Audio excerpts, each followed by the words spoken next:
وآخر طالب لهذه المرحلة عبد السلام من موقوف عليه. التمس في حضرتي أن يأتي على المنصة ويخطب بالعربية. إن الحمد للرحمن الذي خلق الإنسان وعلمه البيان. أما بعد، فأعوذ بالله من الشيطان الرجيم. بسم الله الرحمن الرحيم. فاتقوا الله وأصلحوا ذات بينكم. وقال النبي صلى الله عليه وسلم: ألا أخبركم بأفضل من درجة الصيام والصلاة والصدقة؟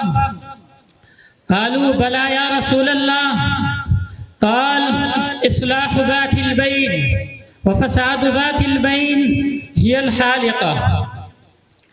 رئيس الحفلة الميمونة، أساتذة الكرام، وأصدقائي الأعزة، أريد أن أخطب أمام حضراتكم خطبة وجيزة يسيرة حول موضوع فريضة العلماء في إصلاح المجتمع.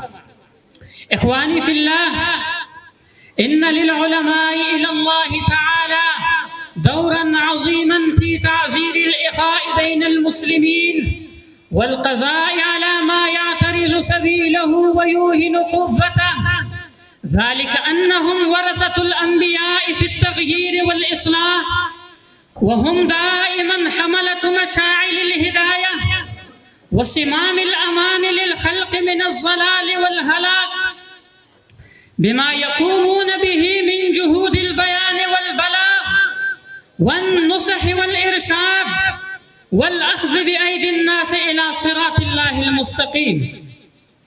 ويجدر بالعلماء أن يصطلعوا في هذا الشأن بواجبات مهمة. أيها المستمعون الكرام، ومن واجب العلماء للحفاظ على الأخوة وإرساء دعائمها والنهوض بها بين المسلمين أن يحرزوا في كتاباتهم وبحوثهم وملتقياتهم ومعتمداتهم على تبنى القضايا والموضوعات الفكرية العلمية التي تجعل التواصل بين المسلمين على الدوام نابضا بالحرارة مفعما بالنشاط والقوة.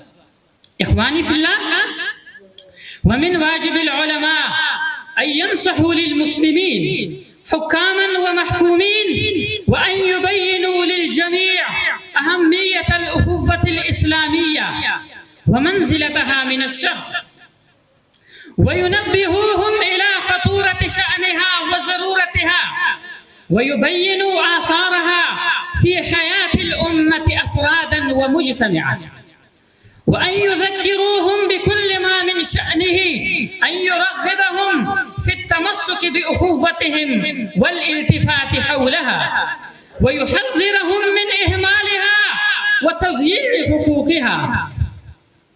إن على العلماء في هذا الزمن خاصة أن يجتهدوا في الدعوة إلى تقوية أواصر الأخوة الإسلامية وإحياء التضامن الإسلامي، حيث إن المسلمين في هذا العصر قد زادت معاناتهم وهانوا على غيرهم أفراد وجماعات بسبب انفراد عقد أخوتهم وضعف الولاء فيما بينهم، فما أشد حاجتهم إلى الوحدة الإسلامية المبنية على أساس الإخاء في الدين لدرء المفاسد التي تحيط بهم والفتن التي تغشاهم وتكتنفهم.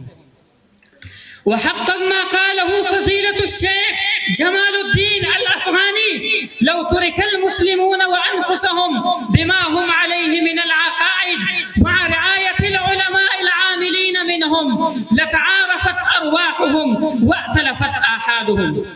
إخواني في الله، ومن واجب العلماء أيضا أن يجاهدوا بالقلم واللسان لإزالة المعوقات الفكرية الثقافية التي تقف حجر عسرة في سبيل تحقيق المسلمين. أخيرا نسأل الله سبحانه وتعالى أن يوفقنا لأداء تلك الفرائض، وهو حسبنا ونعم الوكيل، نعم المولى ونعم النصير. والسلام عليكم ورحمة الله وبركاته.